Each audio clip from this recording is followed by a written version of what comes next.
I was under the bridge when the headlights froze me in place. Rain dripped from the concrete. My daughter clung to my side, shivering under the thin blanket. And then I heard his voice. Low, certain, familiar. "My God," he said, "you look just like her." I turned.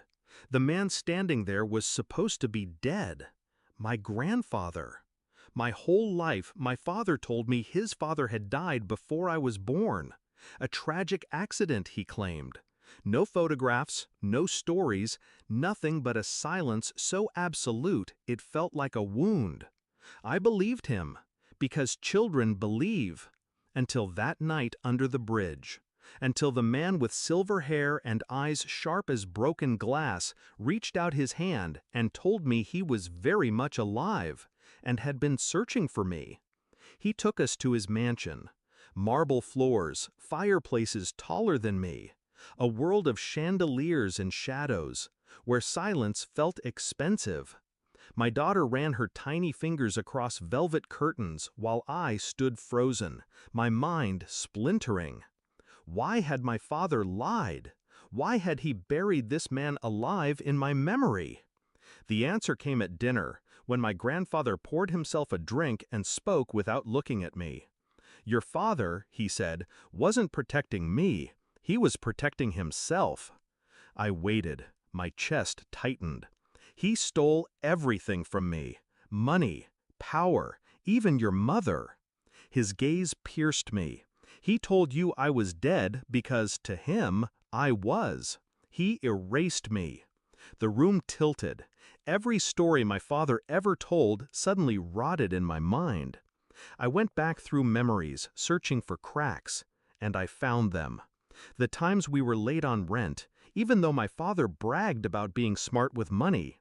The way he mocked my mother's family, dismissing them as parasites. The disgust in his voice when he spoke of old men who never knew when to quit. All the patterns were there. I had just been too blind to connect them.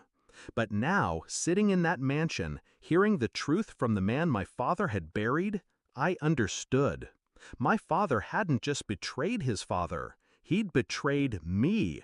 He'd stolen a legacy that should have been mine, condemning me and my daughter to poverty while he rotted in bitterness. I didn't cry. I didn't scream. I planned. I asked my grandfather for the details, documents, bank transfers, shell companies, names. He had it all, kept meticulously like a soldier keeping score. Together, we built a picture of theft spanning decades. And while my grandfather wanted justice in court, I wanted something cleaner, something sharper. My father valued reputation more than life itself. He paraded himself as a man of integrity, a self-made success story. So I decided to shatter that illusion, piece by piece. The first move was silence. I visited him like nothing had changed. He welcomed me coldly, asked about my mistakes, mocked my struggles. He never asked where I was staying, never once looked my daughter in the eye.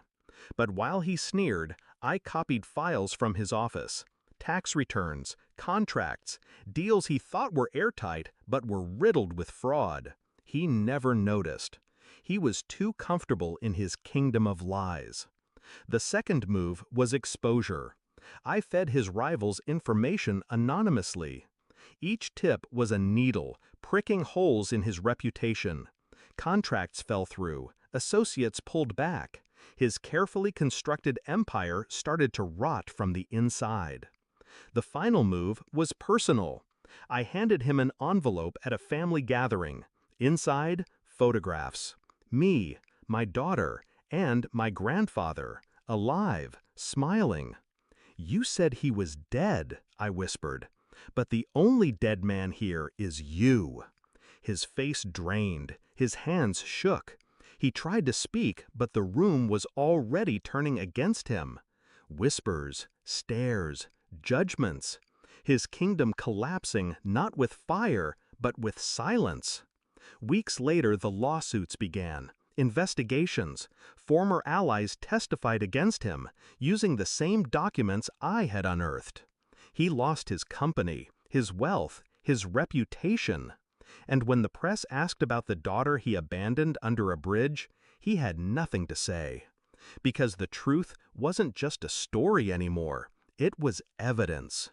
Now I live in the mansion my father stole from me.